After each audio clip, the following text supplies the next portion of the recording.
Fala pessoal, bom dia, boa tarde, boa noite, né? Dependendo aí da hora que vocês estiverem assistindo. Bom, hoje a gente dá início, né, a um novo bloco de conteúdo, certo? A ideia hoje é a gente trabalhar justamente aqui os impactos ambientais de escala global e escala regional, né? Então, basicamente, a gente vai fazer essa discussão em cima, né, abordando aqui os principais temas relacionados aos impactos ambientais que tendem a ter aí uma maior área de atuação, beleza? E para começar essa aula, eu queria justamente fazer essa conversa com vocês, né, sobre a escala dos impactos ambientais. Tranquilo? Então, sempre que a gente trabalha com impactos ambientais, a gente precisa compreender que, dependendo do tipo de impacto, né, ele vai ter uma área de abrangência diferente. Beleza? Então, impactos ambientais de escala global, né, como vão ser o principal foco da nossa aula aqui de hoje, né, são impactos cujos efeitos são sentidos em todo o globo. Beleza? Então, independente da participação daquela determinada região em relação à emissão dos poluentes, ela vai sofrer os impactos referentes a esse efeito. Beleza? Um exemplo mais clássico que nós temos são as pequenas ilhas, por exemplo, no Pacífico, que sofrem risco de simplesmente sumirem do mapa, beleza? Por conta aí de uma das consequências do aquecimento global, que seria aí a elevação do nível médio dos mares. Essas ilhas que não têm absolutamente nenhuma participação no que diz respeito à emissão de gases do efeito estufa e, consequentemente, a intensificação desse efeito e, por última consequência, o aquecimento global, essas ilhas não têm absolutamente nenhuma participação nesse processo e vão ser algumas das áreas mais impactadas pelos seus efeitos. Tranquilo? Então, quando a gente trabalha aí com escala dos impactos, né, é importante que vocês se atentem que quando nós falamos de impactos de escala global, nós estamos falando de impactos que, independentemente da participação, você pode ter contribuído muito ou pode não ter contribuído nada. Né? Independentemente da sua contribuição, você vai sofrer drásticos efeitos relacionados a esse impacto. Tranquilo? Né? Então, de início, né, a gente começa aqui a nossa conversa falando sobre o efeito estufa. Ah, Alessandro, mas o efeito estufa não é impacto ambiental. De fato, não é. Né? Eu já fiz questão aqui de destacar, né, no início aqui do nosso trecho, o efeito estufa em si, ele não é um impacto ambiental. Né? A nossa preocupação é que com o desenvolvimento da atividade industrial, né, e o aumento da emissão de gases por essas atividades, o que nós temos é uma intensificação desse efeito estufa. Né? O efeito estufa ele é um elemento absolutamente fundamental para a existência de vida na Terra, beleza? Porque é ele que vai ser responsável por manter a estabilidade das temperaturas no nosso planeta, beleza?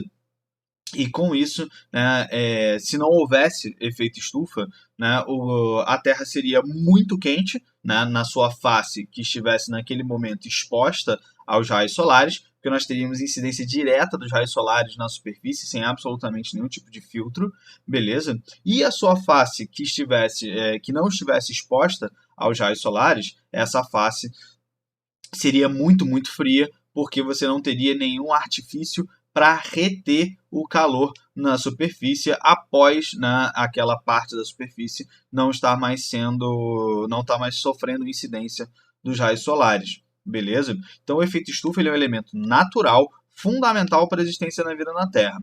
A gente trabalha com o impacto quando a gente fala do agravamento do efeito estufa, da intensificação do efeito estufa, por conta aí da emissão de gases do efeito estufa. Né? Alguns desses gases, os mais importantes, aqui a gente coloca o dióxido de carbono, o monóxido de carbono e o metano, pessoal. Então, aí, esses gases que são emitidos por várias fontes, aqui a gente tem a atividade industrial, a gente tem, por exemplo, os automóveis que queimam combustíveis fósseis. No caso do metano, especificamente, nós temos uma fortíssima participação da pecuária bovina, tranquilo? Então, a criação de gado ela tem uma participação muito forte aí na emissão de gás metano, por conta aí do processo digestório dos ruminantes, beleza? Que acabam expelindo aí grandes quantidades de metano para a atmosfera, certo? Então nós temos várias fontes, né? Todas elas vinculadas de alguma maneira ao desenvolvimento das atividades humanas, certo? E aí, conforme a gente aumenta a concentração desses gases na atmosfera, nós estamos aí sim criando um impacto, né, a partir da intensificação do efeito estufa, beleza? E como é que ele funciona, galera? Basicamente, nós temos aqui então a radiação solar, que vem, né, do Sol através do espaço. Essa radiação solar ela vai entrar na nossa atmosfera, tranquilo, vai atingir a superfície terrestre, e a superfície terrestre ela vai ser responsável, né, por absorver essa radiação e emitir a irradiação de calor. Né? Lembrem-se sempre disso, pessoal.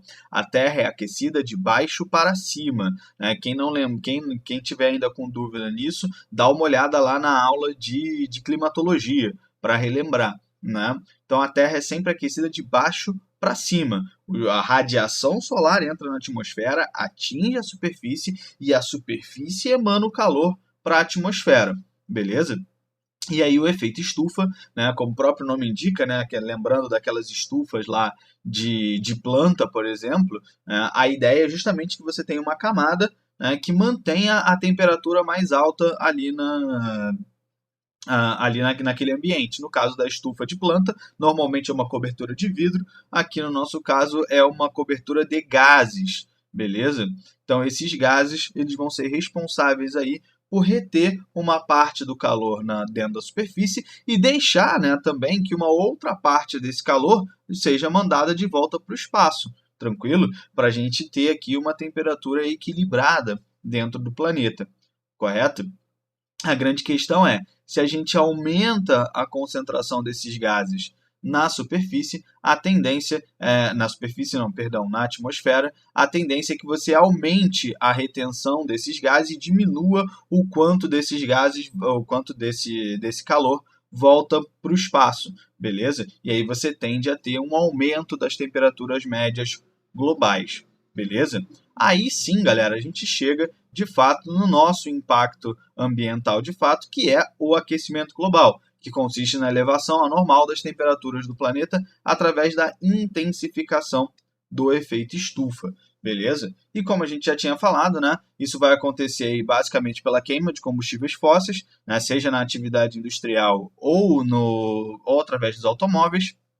Nós temos o próprio desmatamento, né, que além de reduzir, né, a absorção de dióxido de carbono pela fotossíntese das plantas, né, caso esse desmatamento esteja associado à queimada, você ainda tem uma adição, né, de mais gases de efeito estufa na atmosfera. Então você tem uma perda dupla aí nessa jogada, né? Porque você tem a perda de absorção de dióxido de carbono pelas plantas e você tem uma adição de dióxido de carbono pela queimada dessa vegetação, beleza?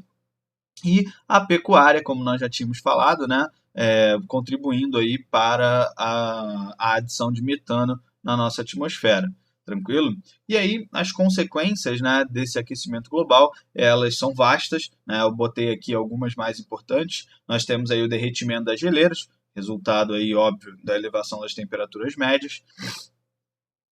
Nós temos a elevação do nível médio dos mares, justamente aí associado também a esse derretimento das geleiras. Então, todo esse material que é desprendido das geleiras, ele é adicionado aos mares, e aí você tende a ter uma elevação do nível médio dos mares, o que é extremamente preocupante, né? Porque no planeta a esmagadora maioria da população vive nas áreas litorâneas, beleza? Então, elevações de nível médio dos mares impactam uma parcela gigantesca da população mundial, certo? Além disso, nós temos aí a perda de biodiversidade, né? Isso aí vai impactar tanto biodiversidade animal quanto biodiversidade vegetal. Tranquilo, diversas espécies não vão se adaptar aí a essa variação de temperatura mais abrupta, né, relacionada aí ao aquecimento global, certo? Então você tende a ter aí extinção de diversas espécies o que não precisa nem reforçar, né, galera? É um gigantesco prejuízo aí para um gigantesco prejuízo aí para o desenvolvimento de novas pesquisas, né? E óbvio, pelo simples fato de você perder uma espécie. Tranquilo, galera? Então, muita atenção aí a essas características, né? Essas consequências relacionadas ao aquecimento global. Aqui, galera, eu apontei para vocês algumas das grandes tentativas aí de redução desses impactos, né? Nós temos o Protocolo de Kyoto, assinado na cidade de mesmo nome, em 1997, que propunha, galera, aí, uma redução de 5% nas emissões de CO2 até o ano 2012. E assim, a época já era uma proposta considerada bastante, como é que eu posso dizer, bastante ousada, né? Porque você tinha aqui um período de grande crescimento econômico, né? Uma preocupação bastante grande aí em relação a essa emissão de gases. E aí entra com essa proposta, a comunidade internacional ela entra com essa proposta de reduzir as emissões em apenas 5% e já encontrou uma fortíssima resistência por parte, principalmente aqui na época, dos Estados Unidos, que não assinam o protocolo de Kyoto, né? Como eu coloquei aqui para vocês, na época os Estados Unidos correspondia a cerca de 20% das emissões globais de CO2, galera. Então, assim, isso descredibiliza muito o projeto, porque você tem o maior, né, emissor de poluentes que simplesmente não assina o protocolo, né? Então, aí, o país que teoricamente deveria estar mais comprometido com essa redução, ou que pelo menos a sua redução seria aquela que geraria mais impacto positivo, e esse país ele não assina o protocolo, né, não ratifica aí esse desejo da comunidade internacional de aumentar suas preocupações com o meio ambiente. E posteriormente nós temos também aí a China, que vai ultrapassar os Estados Unidos anos depois, né, como maior emissor de poluentes do mundo, que também não fez grandes movimentos aí para reduzir as suas emissões, muito pelo contrário, na maior parte dos casos. Beleza? E, infelizmente, né, nós temos aí a Conferência de Copenhague, realizada em 2009, né, onde fica claro que o mundo ainda não está plenamente comprometido com essa causa ambiental, né? Você tem um impasse liderado pelos Estados Unidos que impediram maiores avanços, né? Porque você tem a China, por um lado, né? Um país emergente, aqui já nessa época, né? Com uma monstruosidade de crescimento econômico, beleza? Que não aceitava, né, comprometer o seu desenvolvimento econômico no que na cabeça da China era um problema dos países desenvolvidos. Né, porque os países desenvolvidos que lá desde o século XVIII, né, vinham queimando combustíveis fósseis e contribuindo, né, para esses impactos ambientais, esses países, né, durante esse período, conseguiram se desenvolver de maneira extremamente livre, sem nenhum tipo de pressão internacional a respeito das suas emissões de poluentes. E aí, quando chega a vez, né, isso dentro do discurso chinês, quando chega a vez dos países emergentes, a comunidade internacional começa a querer criar um conjunto de travas para impedir, né, a emissão de poluentes e, consequentemente, aí, a impactar o crescimento econômico desses países. Então essa discussão ela fica bastante complexa, né? A gente não tem uma resposta para isso, né? É óbvio que a China precisa entender, né, que ela faz parte do mesmo planeta, por mais que ela não tenha contribuído, né, de maneira tão grosseira assim nos momentos anteriores. Ela vai sentir os impactos, é o conceito de impacto global que nós trabalhamos no início da aula, né, pessoal? Mas por outro lado, de fato, né, essa alíquota de 5% igual para todo mundo, ela pode ser considerada um tanto quanto controversa, né, na medida em que você não tem uma participação igualitária na emissão de poluentes, principalmente quando você leva isso para uma análise ao longo da história, beleza?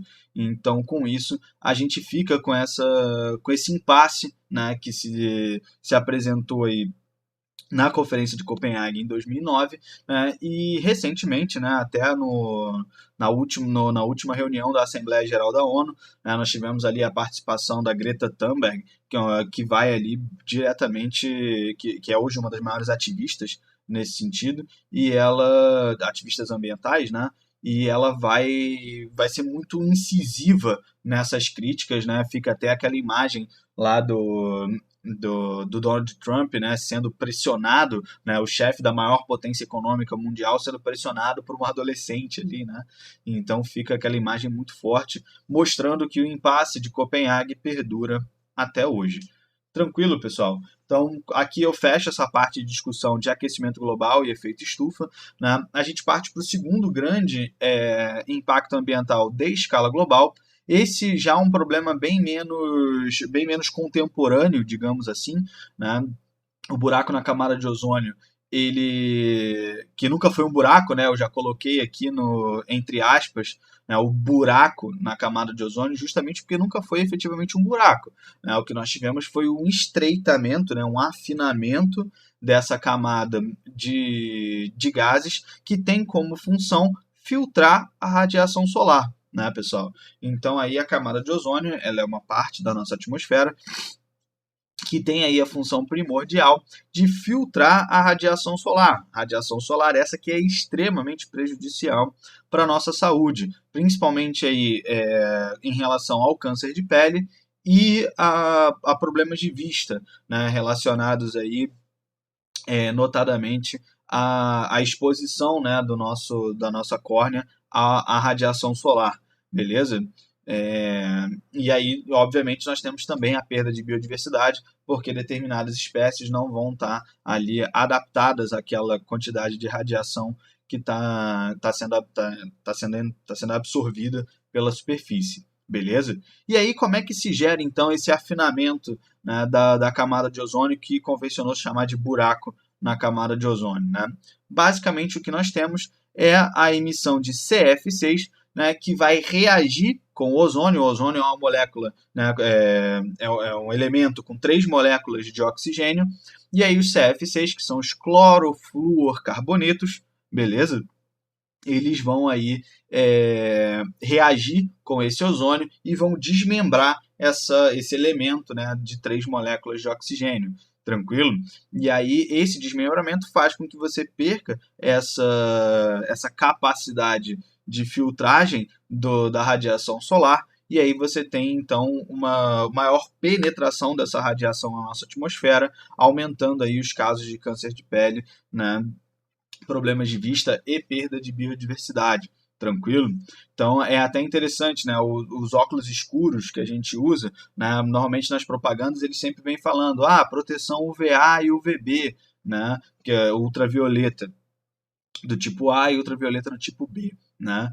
E aí a importância, né, da gente ter cuidado com o que a gente usa, né? O óculos sem esse tipo de proteção estão, na realidade, enganando o nosso organismo, né? Porque a gente tem aí uma reação natural para proteger os nossos olhos dessa radiação, que é franzir a vista, né? Sempre que você sai, né, no dia de muito sol, imediatamente é uma reação natural, a gente franze, fecha os olhos, né? Diminui aí a exposição dos nossos olhos a esses raios solares. E aí, quando você coloca um óculos, né, que relaxa a sua vista, mas que não oferece essa proteção, você na realidade está expondo os seus olhos a mais radiação. Tranquilo? Então tomem sempre cuidado aí com isso, né? O filtro solar para a pele é o mesmo caso, né? A gente passa lá o filtro solar para impedir aí que esses raios incidam diretamente sobre a nossa pele, ao longo do tempo, podendo levar aí a casos de câncer de pele. Beleza? Galera, a questão do buraco na camada de ozônio, ela é hoje um problema já basicamente aqui em vias de ser solucionado. Eu vou mexer aqui rapidinho o nosso esquema, vai dar uma bagunçada aí na tela só para a gente ver a última parte aqui do nosso material, né? Então, aqui, galera, a gente tem a assinatura do Protocolo de Montreal em 1987, que vai suspender a utilização dos CF6 na indústria, né? Os CF6 eles estavam muito presentes nos aerosóis, né? Ali desodorante, tinta em spray e essas coisas, né? Ele era um elemento que era utilizado ali para transformar o produto líquido dentro da garrafa, né, em vaporizador ali para quando você apertava ali a válvula, né, da garrafinha. E esse produto ele foi sendo substituído, né, o CFC ele foi sendo substituído na indústria por outros vaporizadores, tranquilo? Então, basicamente, você diminuiu de maneira muito, muito forte essa emissão de poluentes aí ao longo do tempo, beleza? E aí, com isso, nós temos uma regeneração da camada de ozônio desde então, beleza? O planeta Terra ele produz ozônio de maneira natural, certo? Então, com o tempo, né, como nós eliminamos o elemento que degradava esse ozônio, a atmosfera ela foi gradativamente recuperando essa camada, né? E aí, o local onde nós tínhamos, né, o maior comprometimento da camada de ozônio era justamente na região do Polo Norte, né? E mais um exemplo claro aí do conceito de impacto de escala global, né, pessoal? Porque, cara, putz, lá no Polo Norte, basicamente sem nenhuma culpa na emissão de CFC6, e era por conta aí da circulação geral da atmosfera, foi a região que mais sofreu os impactos relacionados aos CF6, beleza? E aí, os estudos atualmente já apontam que nós temos uma drástica recuperação aí dessa região, já diminuindo muito esses efeitos relacionados aí ao buraco na camada de ozônio, beleza? Então, a gente pode dizer que já é um problema em vias de ser solucionado. Tranquilo, galera? E agora, o último tópico aqui da nossa aula, para a gente não se estender muito, o nosso único impacto de escala regional, né, ou impacto transfronteiriço, vocês podem ver aí também sendo utilizada essa nomenclatura nas questões, né, o que é a chuva ácida. Né? Nosso impacto de escala regional aqui, mostrando de maneira bastante clara aqui, pessoal, como que aqui no meu desenhozinho bem simples, né, aqui uma fábrica, né, emitindo a sua poluição através da queima de diversos produtos, beleza? E aí eu coloquei aqui o enxofre como exemplo, né, mas nós temos também aí o nitrogênio, nós temos o próprio dióxido de carbono, né, que quando entram em contato com a umidade na atmosfera, vão reagir com essa umidade, gerando uma série de ácidos, beleza? E aí, então, alterando o pH da chuva, certo? E aí, quando essa chuva finalmente precipitar, ela vai vir com um pH bem mais ácido, tranquilo? E aí, como consequência, basicamente, nós temos a corrosão de construções automóveis. E aqui um outro ponto que é bem importante da gente apontar aqui também, as obras de arte, né, pessoal? As esculturas urbanas aí, elas são fortemente impactadas pela chuva ácida. E aqui é um prejuízo bastante grave, né? Porque construções e automóveis a gente dá um jeito, pinta ali, né? Revitaliza. Agora, o processo de revitalização de obras de arte, como esculturas e afins, isso aí é bem mais complicado, né, pessoal? E impacta diretamente no nosso patrimônio histórico-cultural, beleza?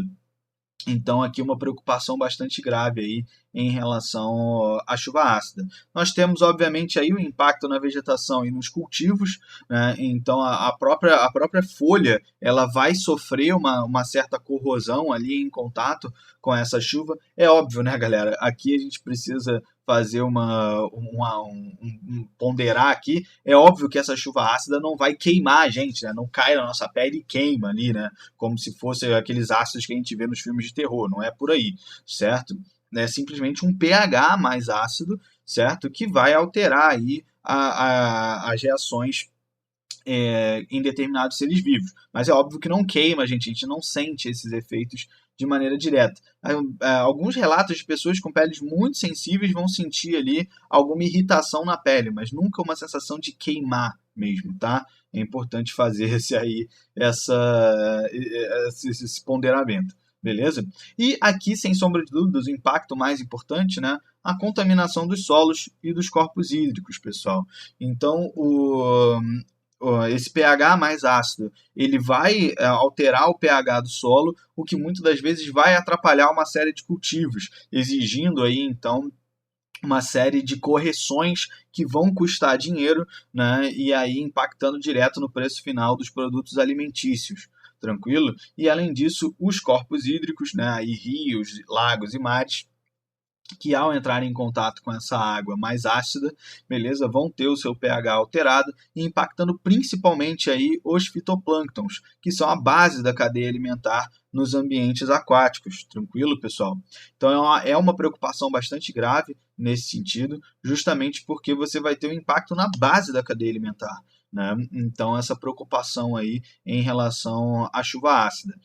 Como alternativa aqui, o que a gente tem principalmente é a busca por medidas de proteção, né? Então você vai ter legislações ambientais que vão impor determinadas restrições para as empresas atuarem nos determinados territórios. Então exigindo a instalação de filtros, né? Fazendo aí auditorias nas fábricas para ver se elas estão seguindo todos os protocolos ambientais, beleza? Então aí a gente tem essa preocupação, e aí a gente visualiza alguns países, principalmente na Europa, com fiscalizações muito mais rígidas, né, com legislações muito mais complexas nesse sentido, e a China, mais uma vez, aí, né, agindo de maneira pouco preocupada com o meio ambiente, muito mais preocupada com o seu crescimento econômico, certo? E aí sofrendo, inclusive, duras críticas da comunidade internacional nos últimos anos. Beleza, pessoal? Galera, eu vou fechar por aqui para a aula não ficar muito longa, certo? Esse foi um bate-papo aí. A gente vai ter uma sequência aqui dessa aula com os impactos locais e ainda outras questões relacionadas à reciclagem, lixo e afins, beleza? Mas essa fica para uma próxima. Galera, foi um prazer estar com vocês de novo. Espero que tenha ajudado, né? E a gente se vê numa próxima. Valeu, galera. Forte abraço. Valeu.